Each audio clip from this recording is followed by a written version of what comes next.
My wife is a stone-cold corporate queen, and she spends her days making a mess in our kitchen, looking nothing like the powerhouse she is. It wasn't until I saw her face plastered across a jumbo screen in Times Square that I knew for sure.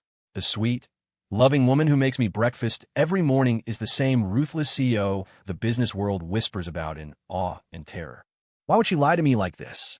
By the time I finally pieced it all together, it was too late. I was already in love with both of her faces. For the year we've been married, I thought I'd married a sweet, gentle woman who worked in admin. Every morning, the kitchen table held a steaming plate of pancakes and bacon, or a perfectly folded omelet stuffed with everything I liked. Bella would be in her comfy cotton pajamas and a cute cat print apron, a few strands of hair stuck to her forehead with sweat. The moment she'd see me, her eyes would crinkle into a warm, sweet smile. "You're up. Go get washed up, or you'll be late for work." Her voice was soft and gentle like cotton candy. When I get home from work, I was always greeted by the aroma of a home-cooked meal and her warm embrace. She'd curl up to me like a kitten, helping me off with my jacket and hanging it up before standing on her toes to give me a soft, lingering kiss that tasted of whatever she'd been cooking. "Tough day at the office?" she'd ask. "It was okay. Mostly I just missed you," I'd always reply. That would make her smile even wider, her eyes curving into little crescent moons. Our married life was simple, but it was saturated with this honey-sweet warmth. My friends were all jealous. They said I'd won the lottery, marrying a woman like Bella who was a goddess in the kitchen and an angel everywhere else. I thought so too. I'm just a junior designer at a small architecture firm, making around $6,000 a month. In a city like New York, I'm just another worker ant, buzzing away to make rent. Bella told me she was an administrative assistant at a small import-export company. The work was easy and the pay wasn't great, she'd said, but it was stable. I never doubted her. There wasn't a single thing about her that screamed power player. She'd sob uncontrollably during sad movies, get giddy over finding organic kale on sale at Whole Foods, and panic, her eyes turning red with fear whenever I got sick. She was the most ordinary, most adorable woman I had ever met. Until that day, I got off work early and was cutting through Times Square when the news flashing across one of the giant LED screens caught my eye. Zenith Group CEO Isabella Rossi, the anchor announced, has sent shockwaves through the financial world with a hostile takeover of the red-hot startup Stellar Wave Tech. I wasn't really paying attention until the anchor's voice grew more animated and the screen cut to a high-definition close-up. The woman in the photo wore a sharply tailored black power suit, her long hair pulled back in a severe, immaculate bun that exposed the elegant line of her neck. Her gaze was as cold as ice, her lips pressed into a firm line.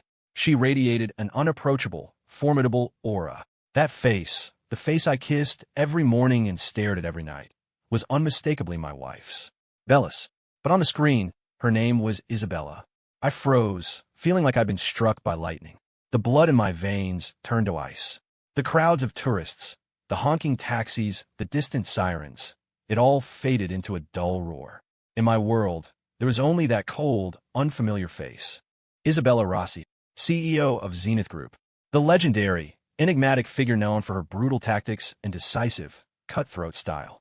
The woman who made seasoned businessmen tremble in $1,000 shoes? No way. It couldn't be my Bella, who yelped if a drop of hot oil splashed on her hand, who snuggled against me in cartoon pajamas and begged for another 5 minutes of cuddling. A tidal wave of absurdity and white-hot anger washed over me. I pulled out my phone, my hand trembling as I Googled Isabella Rossi Zenith Group. The search results and images shattered my last sliver of denial. In every photo, she was in a power suit, her expression glacial, her eyes sharp. At business summits and on magazine covers, she was the center of attention, an undeniable force of nature. Her resume was gilded. Ivy League education, took over the family business at 25, and in 5 years, increased Zenith Group's market value tenfold. She was the real deal, a queen at the top of the pyramid. And I, Liam Carter, was just an insignificant speck in the vast landscape of her empire. We were separated by a chasm as wide as the Grand Canyon. Why would she lie to me? For fun? As some kind of social experiment? Or was she just playing me for a fool? 1,000 chaotic thoughts exploded in my head, and I could barely breathe. I don't know how I made it home. When I opened the door, the familiar smell of dinner wafted over me. Bella, in her usual cat apron, peeked out of the kitchen, a brilliant smile on her face. "Honey, you're home. How come you're so early? Go wash your hands. Dinner's almost ready." Looking at her flawless, gentle smile, I felt a bone-deep chill for the first time. What kind of person was hiding behind that mask? How was I supposed to face her? Should I confront her right here, right now? Demand to know why she was playing me? Or I silently changed my shoes, washed my hands, and sat at the table. She brought out the last dish, a bowl of soup, and took off her apron, sitting down across from me. As always, she started putting food on my plate. Try this. It's a new recipe for braised short ribs. Tell me what you think. Her eyes were sparkling, full of anticipation. I stared at her, my throat tight. I couldn't get a single word out. Two images were flashing in my mind, warring for control. One was the wife in front of me, in an apron, who had made this meal just for me. The other was the CEO on the news, in a power suit, her gaze like ice as she commanded a multi-billion-dollar empire. The dissonance was giving me a splitting headache. What's wrong? Are you not feeling well? She noticed my strange behavior, her voice laced with concern as she reached out to feel my forehead. I flinched away instinctively. Her hand froze in midair. The smile on her face evaporated. The silence in the room became absolute. The light in her eyes slowly dimmed, replaced by a flicker of hurt and confusion. Liam, you... Seeing her like that, a pang of guilt hit me. The accusations were on the tip of my tongue, but I couldn't force them out. I was afraid. Afraid that if I said the words, this warm home, this woman who snuggled up to me and slept in my arms, would all disappear like a soap bubble. In the end, I just took a deep breath and forced a smile that felt more painful than crying. It's nothing, just a long day at work. I buried my head in my plate and ate, but the food tasted like ash in my mouth.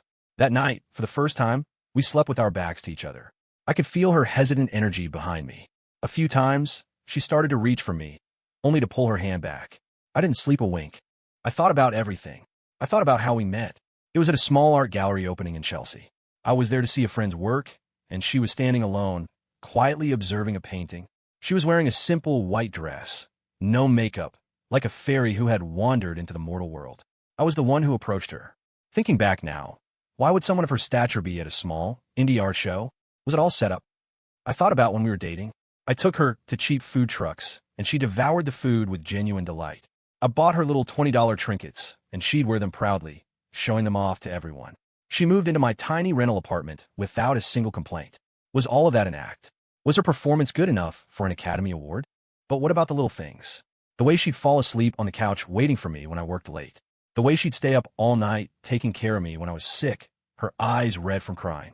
The way she'd blush and whisper my name in my arms when we made love. Could all of that be fake, too? If it was all a lie, then this woman was terrifying. But what if? What if some of it was real? As dawn approached, I finally came to a decision.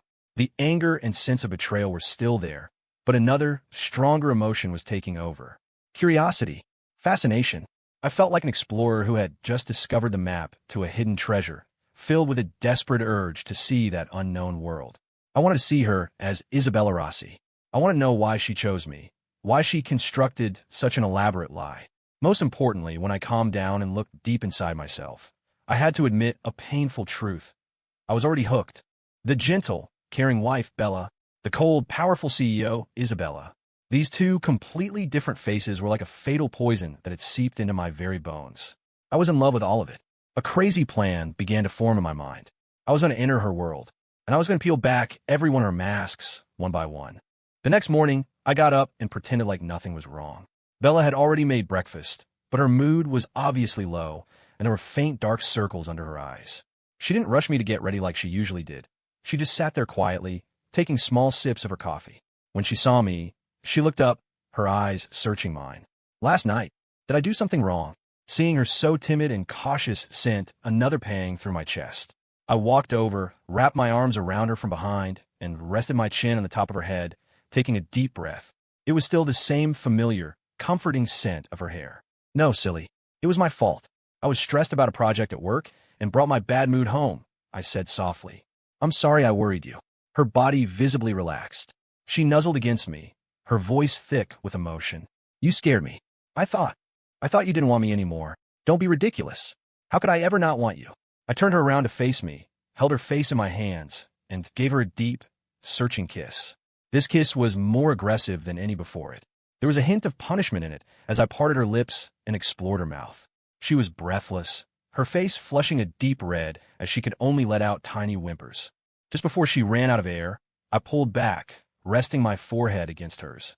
I looked into her glistening, tear-filled eyes and said in a raw voice, "Bella, I love you." She stared at me, stunned for a moment, before her eyes welled up again and she nodded fiercely. "I love you too." After breakfast, I went to work as usual. The first thing I did when I got to the office was open my laptop and start searching for job openings at Zenith Group. My field is interior architecture. Even though my current firm was a dead end, my skills were top of the class in college, and I won a few awards. Zenith Group had a massive real estate development division, and they happened to be hiring for a designer position. The requirements were steep. At least 3 years of experience and a portfolio of independently managed large-scale projects. I didn't qualify on either count, but I didn't give up.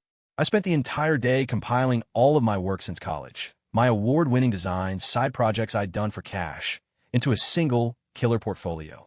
Then, I wrote a deeply earnest cover letter, attached my resume and portfolio, and sent it directly to the email address of Zenith Group's director of HR. I knew it was a long shot, that it would probably vanish into the digital abyss. But I had to try. After I sent it, I submitted my resignation at work. My boss tried to convince me to stay, and my coworkers were confused. From their perspective, my job was stable, my boss liked me, and a promotion was just around the corner. There was no reason to leave. I just smiled and didn't explain. A sparrow can't understand the ambitions of swan. No, I wasn't a swan. I was just a sparrow trying to fly into the phoenix's nest. For the next few days, I was unemployed at home. Bella had no idea what I'd done and was actually thrilled. "I'm glad you quit. That little firm was going nowhere. You're so talented. Honey, you'll definitely find something better," she said, full of confidence as she peeled an apple for me. "You can use this time to take a nice break. We haven't gone out and had fun in ages." So, for the next few days, we explored the city like tourists. She was like a happy little girl, pulling me by the hand, screaming on roller coasters at Coney Island, crying on my shoulder in a dark movie theater, and getting her face messy at a food festival in Queens. The more innocent and carefree her laughter, the more complicated I felt inside. I could hardly tell which version of her was real anymore. Or maybe they both were. At night, our bodies would intertwine. She blossomed under my touch, passionate yet shy. I was more fervent than ever, as if trying to confirm her existence, to confirm that she belonged to me, through the most primal connection we had. I looked into her hazy eyes, listened to her moans of pleasure, and asked her again and again, whispering in her ear, "Bella, who do you belong to?" "To you." "To Liam." She'd answer between broken breaths, her voice choked with emotion. I'd kiss her fiercely, swallowing all her sounds. "You're mine. Bella is mine. And Isabella. She has to be mine, too." A week later, I got a call from an unknown number. "Hello, may I speak with Liam Carter? This is the Human Resources Department at Zenith Group. We received your application. Our director was very impressed with your portfolio and would like to schedule an interview." In that moment, I was so ecstatic I almost jumped out of my skin. I forced my voice to remain calm. "Yes, of course. I'm available anytime." My chance had arrived. The interview was scheduled for Wednesday afternoon. I arrived at the Zenith Group headquarters an hour early. It was a skyscraper that pierced the clouds, its facade of pure black glass shimmering coldly in the sunlight. Just standing at its base, you could feel an overwhelming sense of pressure. I took a deep breath, straightened my tie, and walked inside. The lobby was magnificent, a grand expanse of polished marble and gold accents. Men and women in sharp suits bustled past, their faces serious, their strides purposeful. The very air in here felt thinner, charged with ambition. Following the directions, I made my way to the HR department, where a professional-looking woman greeted me. The interview was conducted by the HR director and the head of the design department. It went smoothly. Their questions were highly technical, and I was more than prepared. They were especially impressed with my portfolio. "Mr. Carter, your designs have a real spark. You don't see this level of creativity from someone only a few years out of college," the design head commented. "Thank you, sir," I said with a humble smile. The HR director adjusted his glasses, looking at my resume. "Mr. Carter, forgive my bluntness, but your resume doesn't quite match our stated requirements. What gave you the confidence to apply directly to us?" There it was, the question I've been waiting for. I looked him straight in the eye and said, evenly, "Because I believe ability is more important than a checklist of experience. Zenith Group is the leader in this industry, and I trust that a company like this values a person's actual talent over a few lines of text on a page." My answer seemed to surprise them both. Then, their expressions shifted to ones of approval. After the interview, the HR director stood up to shake my hand. "Mr. Carter will be in touch within 3 days." Walking out of the Zenith Tower, I glanced back up at the top floor. The CEO's office. Was my wife sitting up there right now, looking down on the entire city like a queen? The thought made my mouth go dry and my heart pound in my chest. The 2 days I spent waiting for the call were torture. Bella saw how on edge I was, and, assuming I hadn't gotten the job, tried every trick she knew to cheer me up. It's okay, honey. It's just one interview. You're amazing. I know a better company is out there waiting for you. She even offered, maybe I can ask some of my friends if their companies are hiring. I didn't know whether to laugh or cry. I just pulled her into a hug and said, "Don't worry. Your husband's not that fragile." On the afternoon of the third day, the call from HR finally came. "Mr. Carter, congratulations. We'd like to offer you the position. Please report for your first day next Monday." After hanging up, I punched the air. I did it. I finally had my ticket into her world. That night, I told Bella the good news. She was even more excited than I was, jumping up and down and throwing her arms around me. I knew it. My husband is the best. Zenith Group, that's the top firm in the city. Her face was flushed with excitement. Then, as if remembering something, she leaned in close and whispered conspiratorially, "Honey, I heard the CEO of Zenith is a total dragon lady. You have to be super careful and not get on her bad side." Seeing her completely serious face, I almost burst out laughing. I managed to suppress it and put on a scared expression. "Really? How bad is she?" "Seriously bad," she said, making dramatic gestures. "I heard that in meetings, if anyone dares to lose focus, she can kill them with a single look. And she's ice cold, never smiles. Everyone at the company is terrified of her." "That sounds awful," I said, playing along. It is, she said, nodding emphatically. "So, when you're there, you have to be careful, keep your head down, and just do your work, okay?" "Got it, boss." I gently tapped her nose and pulled her into my arms. My sweet little wife was earnestly coaching me on how to handle her other self. The feeling was absolutely, damnably thrilling. To celebrate my new job, she was especially passionate that night. On the couch, in the shower, on the balcony. We took each other with a frantic energy. Sweat soaked the sheets and blurred her eyes. Clinging to my shoulders, she called out my name over and over again. "Liam, Liam." I held her, feeling the warmth and softness of her body, and a wave of satisfaction and possessiveness washed over me, stronger than ever before. I wanted everyone in that company to see this, to see the Ice Queen who terrified them all, looking so flushed and beautiful beneath me. The thought startled even me. I realized that my feelings, ever since I learned her true identity, had subtly changed. Before, my love was pure, tender. Now it was laced with the thrill of conquest. I wanted to conquer her, body and soul. Both the Bella she was for me, and the Isabella she was for the world. On Monday, I officially started at Zenith Group. I was assigned to design team A, led by a man named Mark Jenkins. He was in his late 30s and seemed friendly enough. The office was full of young people, and the atmosphere was pretty relaxed. I quickly got to know my colleagues. Everyone was curious about the new guy who'd been specially hired. A few of the women, in particular, kept finding excuses to come talk to me. "Liam, I heard you were interviewed by the director himself." "That's so cool," a woman named Maya said, leaning over my desk. "Just got lucky," I said with a smile. "Don't be so modest. No one gets into Zenith by luck." "Hey, have you seen the CEO yet?" another colleague asked. At the mention of the CEO, the entire office fell silent. Everyone's expression turned to a mixture of curiosity and reverence. "No, I haven't." "Why?" I asked, feigning ignorance. "Let me tell you, our CEO is a legend," Maya said, her voice dropping to a whisper. "She's basically a goddess. Gorgeous, brilliant, incredibly capable. Just so cold. Totally. She's a walking iceberg. I ran into her in the elevator once, and I almost got frostbite. I heard that last month, some senior manager tried to argue with her in a meeting, and she fired him on the spot. No mercy." Everyone chimed in, their words painting a picture of a fearsome and unapproachable Isabella. I listened quietly, a small smile playing on my lips. My dear wife certainly had a reputation at the office. As they were talking, the office door opened. Mark came in, clapping his hands together, his expression serious. "All right, everyone, cut the chatter. 10 minutes. The CEO is on her way to our department for an inspection." "What?" The office erupted in a quiet panic. "Oh my God, why is she coming here all of a sudden? Quick, everyone, clean up your desks." A wave of frantic energy swept the room as everyone scrambled to straighten their workspaces. As for me, the moment I heard the news, my heart skipped a beat. So soon? Am I going to see her so soon?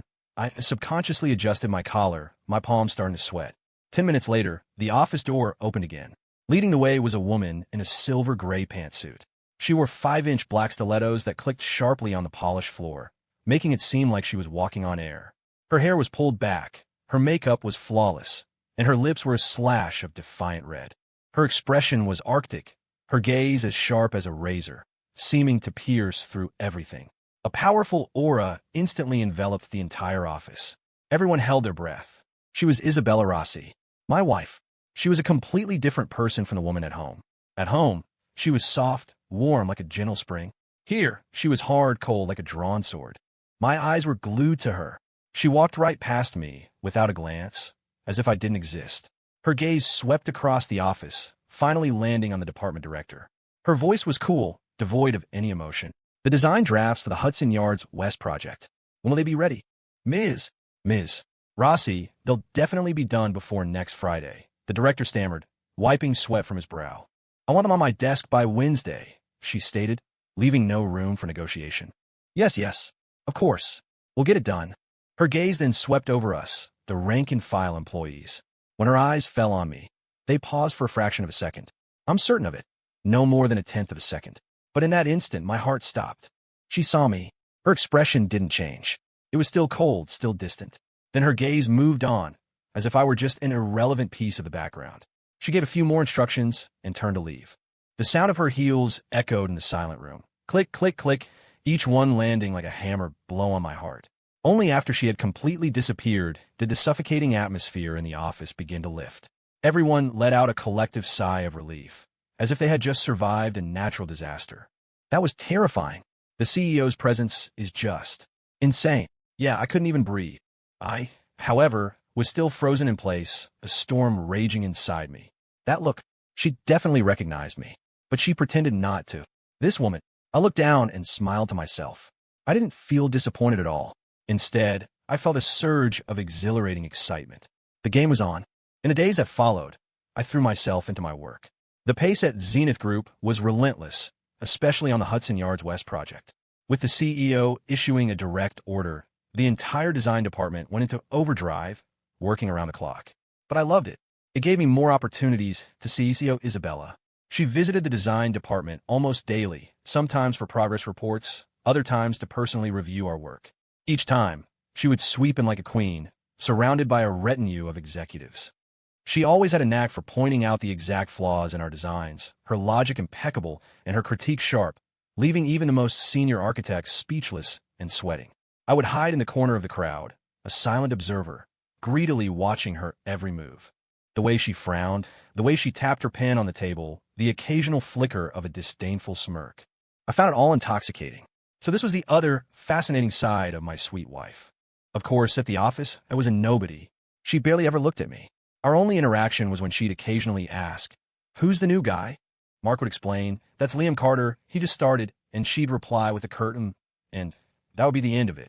But the moment I got home, she would instantly transform back into the clingy, affectionate wife I knew. She'd complain about how exhausting her job was, how incompetent her team was, how demanding her clients were. "Honey, I yelled at someone today. I was so mean. They must all be calling me a monster behind my back," she'd mumble, burying her head in my chest. I'd stroke her hair, holding back a smile as I comforted her. "Of course not. My Bella is the sweetest person I know. They must have done something to deserve it." "They did," she'd say, lifting her head, her cheeks puffed out in indignation. The design they submitted was absolute garbage. I told them to fix it, and they had the nerve to argue with me. I was so mad. An idea sparked in my mind. Was this for the Hudson Yards West project? "Yeah." "How did you know?" she asked, surprised. "Oh, I heard my coworkers talking about it. Sounds like a big deal." I quickly covered. Big doesn't even begin to describe it. "It's a nightmare," she said, launching into a long list of complaints. I listened to her vent while massaging her shoulders, secretly smiling to myself. The design director, who had been verbally eviscerated by her at the office today, would never dream that his formidable boss was, at this very moment, curled up in my arms like a little girl, whining about her day. The duality was incredible. I knew she was testing me. She was deliberately complaining about her work, about the unreasonable CEO, to gauge my reaction. And I was more than happy to play along. Sometimes, I'd even add fuel to the fire. "Babe, you know that CEO of ours came by again today. And the skirt she was wearing? Way too short. All the guys in the office couldn't stop staring. I watched her expression carefully as I said it. Just as I expected, her eyes changed instantly. "Oh, really? How short?" she asked, her voice dangerously neutral. "Well," it barely reached her thighs. When she sat down, you could almost see it. I trailed off suggestively. "Oof," she snorted, then pushed me away. "I'm gonna go make dinner." I watched her storm off into the kitchen, nearly doubling over with laughter. I knew, without a doubt, that she would not be wearing that skirt to work tomorrow. This secret battle of wills, this push and pull, was endlessly entertaining. Our married life, veiled by this secret, had become more thrilling and passionate than ever. I'd be in the shower, and I'd deliberately leave my phone in the living room and call out, "Babe, my colleague just texted. The CEO wants new drafts by morning. Looks like I have to pull an all-nighter." The sound of the water would stop immediately. A moment later, she'd emerge wrapped in a towel, her hair still dripping, a displeased look on her face. "What kind of company is this? Working you to death every single day. Do they even see you as human?" Then, she'd snatch my phone without another word and turn it off. "You're not going. Tonight, you're mine," she'd say, her tone leaving no room for argument, laced with the command of a CEO. Then she would kiss me, using her body, her passion, to hold me captive at home. Every time this happened, I would be laughing on the inside. "Isabella, you sly woman. You think you're the one in control, but you have no idea you've already fallen right into the web I'm weaving for you." The initial drafts for the Hudson Yards West project were not completed by Isabella's deadline. A dark cloud hung over the design department. Everyone was bracing for a verbal lashing from the Dragon Lady. On Wednesday afternoon, Isabella appeared in our office right on schedule. She reviewed the drafts submitted by the director, her face growing darker by the second. "This is what you came up with after all those sleepless nights." Her voice was quiet, but it pierced the room like an icicle. Uninspired. A waste of time. She tossed the thick stack of blueprints onto the conference table. "I want a completely new concept by Friday. If it's still at this level, your entire department can start packing their desks." With that, she turned and left, not sparing anyone a second glance. The office was dead silent. Everyone looked defeated. Even the director's face was ashen. Coming up with a brand new concept that would satisfy the CEO in 2 days was an impossible task. "We're so screwed. I told you your standards were insane. This is impossible." As everyone else grumbled, I watched Isabella's retreating figure, lost in thought. I actually had an idea for this project. A bold, almost heretical idea. I hadn't dared to bring it up before, being just a rookie, but now, this might be my chance. When I got home that night, Bella was also in a foul mood. For the first time in a long time, she didn't cook, ordering takeout instead. "Liam, I a failure?" she asked, hugging her knees on the couch, looking like an abandoned kitten. "What's wrong?" I asked, sitting down beside her. "Today, I made one of my subordinates cry," she said, her voice muffled. "I bet they all hate me now. Why did you yell at them?" I asked, plain dumb. Because what they produced was just awful. As soon as she started talking about work, she became agitated again. "I gave them so much time, so many resources, and what do I get? Something that looks like a high school project. Maybe. Your expectations are too high." I ventured. "Are they?" she asked, looking at me with a hint of confusion. "I just wanted to be the best. The Hudson Yards West project is critical for the company. I can't allow any mistakes." Seeing her like this, my heart ached for her. She was just a woman in her late 20s, yet she was carrying the weight of a massive corporation on her shoulders. Her tough, cold exterior was probably just a shield. I pulled her into my arms, gently patting her back. "Bella, have you ever considered that maybe it's not their ability that's the problem, but the direction?" She stiffened in my arms and looked up at me. "What do you mean?" "I'm just speaking hypothetically," I said, choosing my words carefully. "It's like, you asked them to build a boat. You told them it had to be big and strong, but you never told them if the boat was meant for the ocean or a river. So they might have poured all their energy into building the strongest riverboat imaginable. But for you, that's completely useless." My analogy made her fall silent, deep in thought. After a long while, she finally whispered, "Are you saying I didn't clearly communicate my core vision to them?" "I don't know," I said, shaking my head. "I just think that sometimes looking at a problem from a different angle can lead to a breakthrough." She thought about it for a long time that night. The next day at work, I quietly placed my design proposal on Mark's desk. It was a concept that completely subverted all our previous ideas. I blended sleek, international modernism with the tranquil principles of Japanese Zen gardens, aiming to create a high-end community that felt both globally sophisticated and deeply serene. I knew the concept was a risk, but I was convinced it was what Isabella truly wanted. Because I understood her, I knew that beneath her icy exterior was a soul that yearned for tradition, for tranquility. Just like how she would give up all the glamour to pretend to be an ordinary woman, cherishing a small, quiet home. When Mark saw my proposal, he was blown away. He immediately called a team meeting, then took the proposal straight to the director. The director was equally shocked and thrilled, and he immediately greenlit my concept. After teetering on the brink of despair, the entire design department was reignited with hope. Everyone began working tirelessly, building upon the foundation of my proposal. On Friday, the new design was placed on Isabella Rossi's desk. That afternoon, the entire department waited anxiously for the final verdict. At 5 o'clock, the director's phone rang. He answered it, and a look of pure joy spread across his face. She approved it. The CEO is extremely pleased. She said it's the most brilliant design she's seen all year. The office erupted in thunderous applause. People were hugging each other, ecstatic. Mark walked over and clapped me hard on the shoulder. Liam, you son of a gun, you're a genius. You saved the whole department. My colleagues all looked at me with newfound respect and gratitude. I just smiled, feeling a quiet calm. I knew this wasn't just my victory. It was a perfect, unspoken collaboration between my wife and me. After work, the director announced he was taking the whole department out to celebrate and toast our hero. I politely declined. I knew someone much more important was waiting for me. I got home to find that Bella had prepared a feast. It was more elaborate than any meal she had ever made. She was wearing a beautiful red dress and had even put on some light makeup. When she saw me, her eyes lit up. Honey, you're home. She threw herself into my arms, hugging me tightly. Why are you so happy today? I whispered in her ear. Because I solved a huge problem at work today, and I feel amazing, she chirped, nuzzling against me like a happy little girl. Is that so? Well, you deserve a proper reward for that, I said, scooping her up into my arms and heading for the bedroom. Hey, we haven't even eaten yet, she exclaimed, playfully hitting my chest. I'll eat you first. I tossed her onto the soft bed and lowered myself over her. That night, we were both overwhelmed with emotion. In the throes of passion, she clung to my neck and whispered over and over, her voice broken and tearful, Liam, thank you. I kissed the tears from the corners of her eyes and whispered back in her ear, in a code only we could understand. For you, I'd do anything, my CEO. Her body went instantly rigid beneath me. The moment I said those words, I could feel Bella's breath catch in her throat.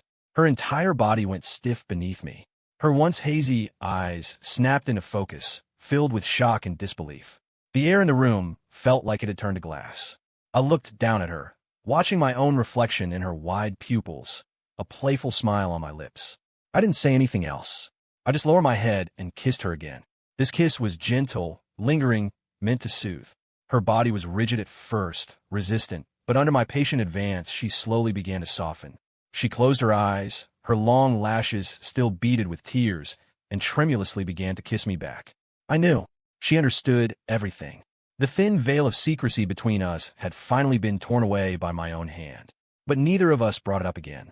Life, it seemed, returned to its normal rhythm. During the day, at the office, she was the untouchable Ms. Rossi, and I was the diligent Liam.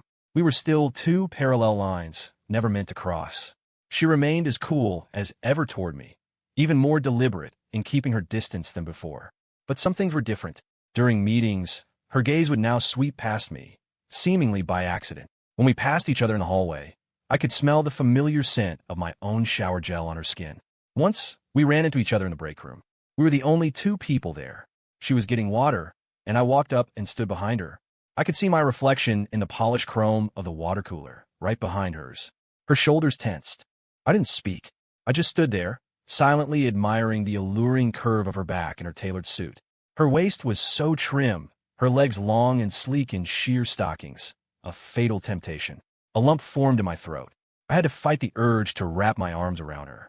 In the end, I restrained myself. As she finished and turned to leave, I took a natural step forward, brushing past her. Our arms touched for a brief moment. I felt a faint tremor run through her body, and I could practically feel her temperature spike. I kept my head down, a smile on my lips, filled my own cup, and left. From start to finish, not a word was exchanged, not even a glance. But we both knew that brief touch had been like a jolt of electricity, shocking us both. At home, she was still my sweet, attentive Bella.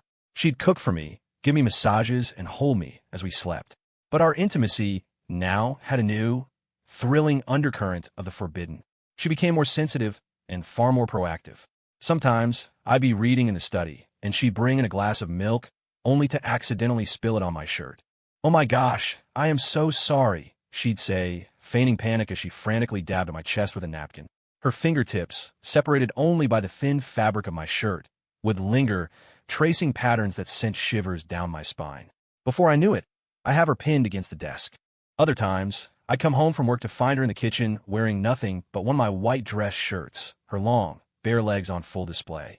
The hem of the shirt would just barely graze the tops of her thighs, a tantalizing suggestion of what lay beneath.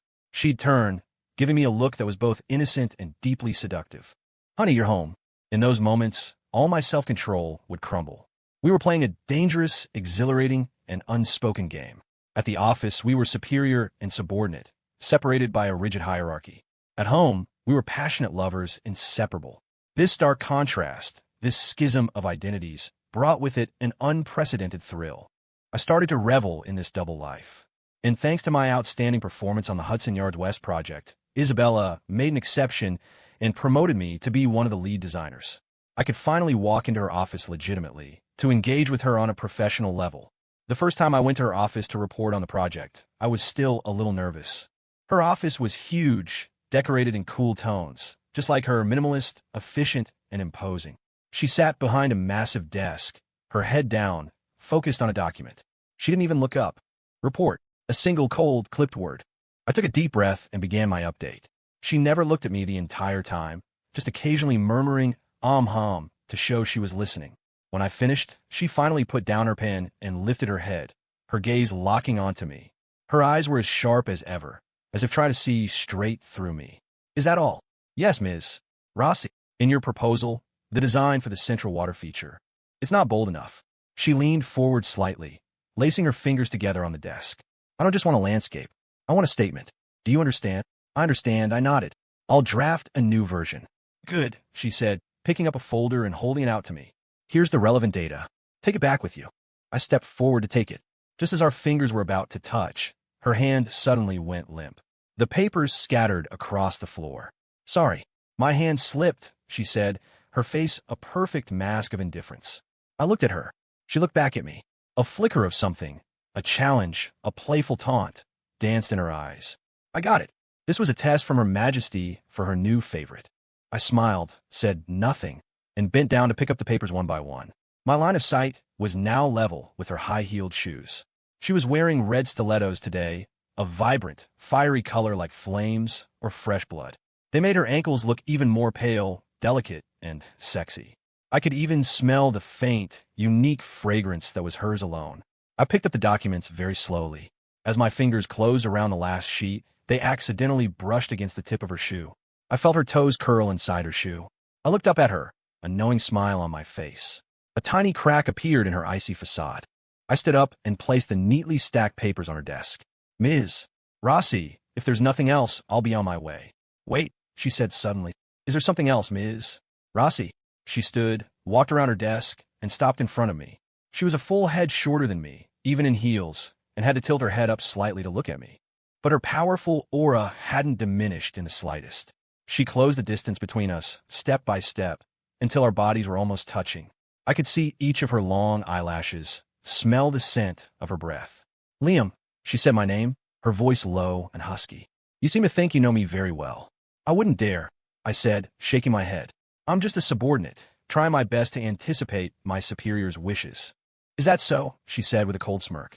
Suddenly, her hand shot out and grabbed my tie.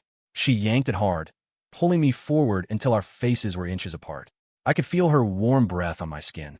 "Then anticipate this," she whispered, her red lips almost touching mine as she spoke each word with deliberate slowness. "What do I want to do? Right now?" My heart was hammering against my ribs. The office door wasn't fully closed. Someone could walk by at any moment. This woman was playing with fire. I looked at her full, glistening lips so close to mine and swallowed hard. My voice was hoarse. "I'm guessing. Ms. Rossi wants to kiss me." A spark of amusement lit up her eyes. "Correct." She stood on her toes and kissed me. This kiss was nothing like the ones at home. There was no tenderness, no lingering sweetness. It was pure aggression and possession. It was the reward of a queen to her subject, infused with an undeniable dominance. Her hand gripped my tie tightly, while her other snaked around the back of my neck, her nails tracing light, maddening patterns on my skin. I instinctively moved to wrap my arms around her waist, but a sharp look from her stopped me cold. This was the office. She was the CEO. I was her employee. Our game had rules. I could only stand there, rigid, and let her take what she wanted. The kiss was both fleeting and eternal. Just as my lungs began to burn, she pulled away, looking thoroughly satisfied. Her red lipstick was slightly smudged, her cheeks flushed, but her eyes were still cool and appraising. "Remember your place," she said, tapping my lips with her fingertip, her voice a soft warning. "At the company, I am nothing more than your boss." "Yes, Ms. Rossi," I replied, struggling to contain the fire she had ignited within me. "You may go," she said with a wave of her hand, turning back to her desk and instantly reverting to the cold, untouchable Ice Queen. I straightened my disheveled tie and walked out of the office. The moment the door clicked shut behind me, I leaned against the wall and let out a long breath. My heart was still pounding like a drum. That was far too intense. I glanced down at myself and gave a wry smile. That siren was getting better and better at tormenting me. Back at my desk, my colleagues were giving me strange looks. "Liam, what happened to your lips?" Maya asked, pointing with a shocked expression. I touched my mouth and realized, to my horror, that there was a smudge of red lipstick on it. My mind raced. "Oh, nothing. I just smudged something on it by accident." I mumbled before making a hasty retreat to the men's room. Staring at the faint, incriminating red mark on my lips in the mirror, I felt a mix of frustration and a secret, thrilling excitement. It was her mark, a claim of exclusive ownership. From that day on, our interactions at the office became more frequent and much bolder. She would summon me to her office under various pretexts. Sometimes it was for a trivial progress report. Sometimes it was to ask me to make her a coffee. Sometimes it was just to have me stand there and watch her work. And every single time, she would find a way to tease me. During a meeting, she'd slip off her heels and run her stocking foot up and down my calf onto the table. When I handed her a document, she'd bend over just enough to give me a glimpse of the deep shadow between her breasts. She even cornered me in the private lounge attached to her office once, wrapping her arms around me from behind and pressing her cheek against my back. "Miss me?" she'd whispered. Each time, I felt like I was walking a tightrope over a canyon. It was dangerous and exhilarating. I had to maintain the professional demeanor of a subordinate while enduring her constant, fatal seduction. The tension was driving me crazy, and she seemed to thoroughly enjoy watching me struggle, watching me fight for control while I was barely holding on. This woman, I realized, was a true sadist at heart, and I, willingly, was her masochist. At home, our roles would completely reverse. The more dominant and powerful she was at the office, the more I would punish her for at home. I would pin her down, tie her wrists with my tie, and ask her again and again, "Tell me, who am I?" She would cry and beg for mercy, answering over and over, "My husband. Liam, aren't you so high and mighty at the office, Miss Rossi?" I would taunt her, deliberately using her corporate title. "No, I'm not. Please." She would turn her head away in shame, unable to meet my eyes. Seeing her like that, so ashamed and afraid, yet so clearly lost in the moment, filled me with an immense sense of satisfaction. We were addicted to this two-sided game, unable to escape. We had both fallen in love with the other's two faces, fallen in love with the thrill of dancing on the edge of the forbidden. The Hudson Yards West project was moving along smoothly, and soon it was time for the contract signing with our partners, another real estate giant who took this collaboration very seriously. The signing ceremony was set to be a black-tie gala at a five-star hotel, and nearly every top executive from Zenith Group would be there. As one of the project leads, I was also on the guest list. It was my first time attending such a high-profile business event. Bella insisted on taking me shopping for a proper suit. "My husband is so handsome. You look good in anything," she cooed, adjusting my bow tie before planting a kiss on my cheek. "In that case, you'd better keep a close eye on me tonight. Don't want me getting snatched up by some heiress," I teased, pinching her nose. "They wouldn't dare," she retorted, her eyes flashing with a hint of her CO fire. "You mind? No one is taking you from me." Seeing her trying to be fierce, while looking so adorable, made me laugh. That evening, I arrived at the hotel with my colleagues from the design department. The ballroom was a sea of glittering gowns and sharp tuxedos, the air buzzing with conversations between the city's most influential people. As a junior designer, I felt completely out of place. I found a quiet corner, grabbed a glass of champagne, and settled in to observe. Soon, the main attraction arrived. Isabella made her entrance, flanked by a group of executives. The moment she appeared, she became the center of a universe. She was wearing a stunning black, backless evening gown. The fabric clung to her body, outlining every perfect curve. The expanse of her bare back was like a canvas of flawless white jade, glowing under the chandeliers. Her hair was swept up in an elegant chignon, showcasing her long neck and delicate collarbones, a pair of brilliant diamond earrings dangling from her lobes. She was a queen of the night, noble, cold, and utterly captivating. Nearly every man in the room was staring at her. I felt a surge of pride and intense possessiveness. This woman, who had every man here mesmerized, was my wife. In just a few hours, she would shed this glamorous armor and curl up in my arms like a kitten. Just then, a middle-aged man holding a glass of wine made his way toward her. His name was Warren Price, the CEO of the partner company, and he had a notorious reputation. Ms. Rossi, a pleasure to finally meet you in person. You are even more stunning than the legends say, Price oozed, his eyes shamelessly raking over her body. Isabella offered a polite, practiced smile and touched her glass to his. You're too kind, Mr. Price. Her voice was as cool and distant as ever. But Price was persistent. He kept up the small talk, inching closer to her, and then he made a move to put his hand on her shoulder. I saw Isabella's brow furrow almost imperceptibly. My own hand clenched into a fist. That old Leck. How dare he lay a hand on my wife? Just as Price's hand was about to make contact, I walked over, holding my own glass. I accidentally bumped into him. The wine in his glass sloshed, spilling all over the front of his expensive suit. Hey, Price yelped, stumbling back. Oh my God, Mr. Price, I am so sorry. It was an accident. I apologized profusely, my face a mask of panic. Price looked down at the large red stain on his chest, his face turning purple with rage. What the hell is wrong with you? Don't you have eyes? He snarled, pointing a finger at my nose. The commotion drew the attention of everyone nearby. Isabella looked at me, a flicker of surprise in her eyes, followed by something else. The ghost of a smile. I'm so sorry, sir. Please, let me pay for the dry cleaning. I continued, playing the part of the humble, terrified employee. Dry cleaning? Do you have any idea what the suit costs? It's custom-made in Italy. Price seethed. That's when Isabella stepped in. Mr. Price, surely you're not going to pick a fight with one of my employees, she said, her voice calm but firm. It was clearly an accident. Tell you what, I'll cover the cost of the suit. She gave a subtle nod to her assistant, who immediately stepped forward. Mr. Price, Ms.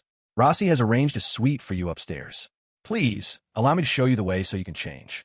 Price's anger finally subsided. He shot me one last venomous glare before following the assistant out of the ballroom. The crisis was averted. As the crowd dispersed, Isabella walked over to me, her eyes full of meaning. Liam, she said slowly, you've got a lot of nerve. Ms. Rossi, I started to explain. She cut me off. Well done. A faint, almost invisible smile touched her lips. Then she turned and walked away to mingle with other guests. I stood there, frozen for a moment, before breaking into a huge grin. She knew. She understood exactly what I'd done. And her words weren't just an acknowledgement. They were a reward. Later in the evening, I went to the restroom. On my way back, as I passed through an empty corridor, a hand shot out from a dark room and pulled me inside. I was about to fight back when a familiar, soft body pressed against mine, the scent of wine on her breath. Don't move. It's me. It was Isabella's voice. The room was dark, lit only by the faint moonlight filtering through a window. I could make out her silhouette, smell the intoxicating mix of her perfume and the red wine she'd been drinking. What are you doing here? I whispered. Waiting for you, she said, and then she was on her toes, kissing me. The kiss was laced with a drunken, reckless abandon. Her arms wrapped around my neck, her body molding against mine like a vine. Thank you. For earlier, she murmured against my lips. I just don't like seeing other men touch you, I said, my voice hoarse as I held her tight. Jealous? She purred, a triumphant note in her voice. Yes, I admitted without hesitation. My answer seemed to please her. Her kisses grew deeper, more passionate. My hands began to wander, sliding down her smooth back and slipping under the hem of her gown. Her body shuddered, and a soft moan escaped her lips. Don't. We're the hotel. What are you afraid of? I whispered, nibbling on her earlobe. No one's going to know that the great Isabella Rossi is in here, having a secret tryst with a junior employee. You. My words seemed to undo her completely, her body going limp in my arms. Just as things were about to escalate, we heard footsteps and voices in the corridor. This way, Mr. Price. It was Warren Price and his assistant. We both froze. The room was a utility closet, and the door was unlocked. If they decided to come in, we were finished. Isabella's face went pale in the dim light. She gripped my shirt, her body trembling uncontrollably. I reacted instantly, covering her mouth with my hand and pulling her behind the door to hide. The footsteps grew closer. My heart was pounding in my ears. I could hear the sound of a keycard being swiped at a door nearby. This is it. Just when I thought we were caught, the voices outside stopped. You know what? Forget it. Let's just go to the suite. This hallway gives me the creeps, Price said. The footsteps faded away down the hall. We both let out a shuddering sigh of relief.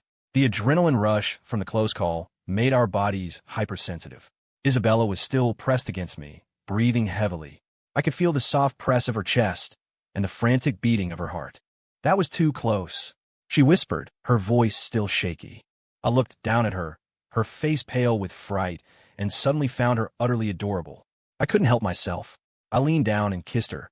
This time, she didn't pull away.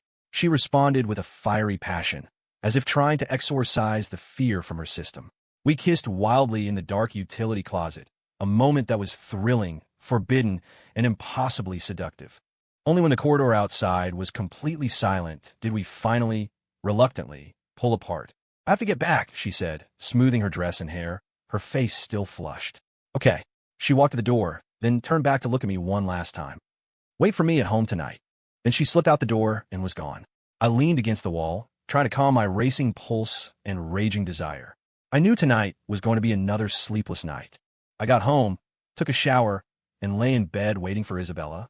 I left the lights off, letting the moonlight spill through the window, bathing the room in a silvery glow.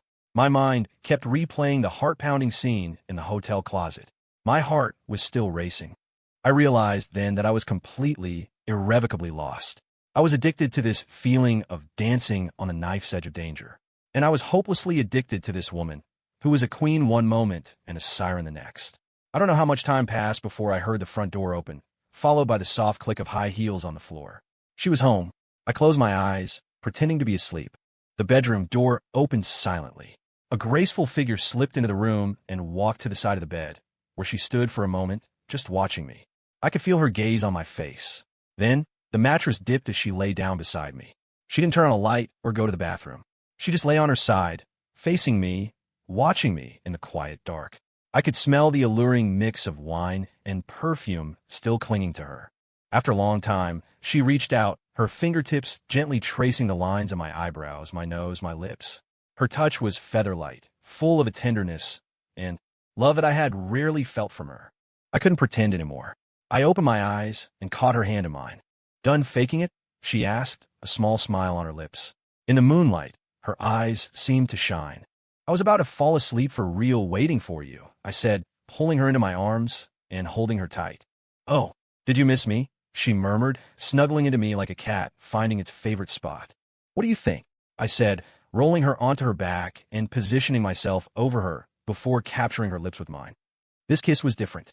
It wasn't the teasing, challenging kiss from the office, nor the tense, adrenaline-fueled kiss from the hotel. This was deep and searing, filled with all the raw longing and profound love we had for each other. Bella. I whispered her name over and over. She responded, her voice thick with emotion. In the moonlight, her skin was as white as milk, glowing with a soft, inviting light.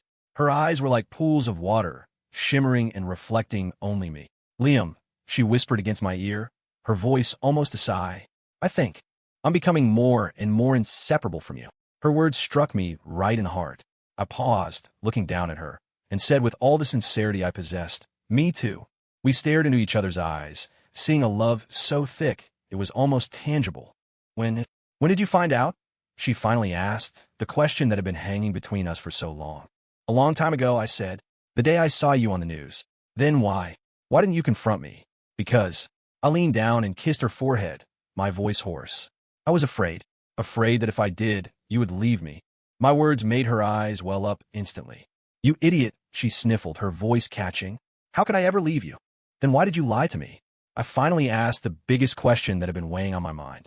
She was silent for a long time. Finally, she spoke, her voice laced with a deep weariness I had never heard before. Because I was tired. Ever since I took over the company, I've been living up to other people's expectations. Everyone told me I had to be strong, I had to be ruthless. I had to be flawless. I wasn't allowed to cry or show weakness or have any real emotions. Everyone who got close to me either wanted my money or my power.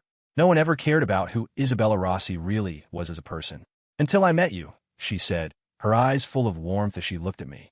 You were different. When you looked at me, there was no greed in your eyes, no hidden agenda, just pure appreciation. You would blush when you talked to me, all nervous and flustered like a sweet, clumsy kid.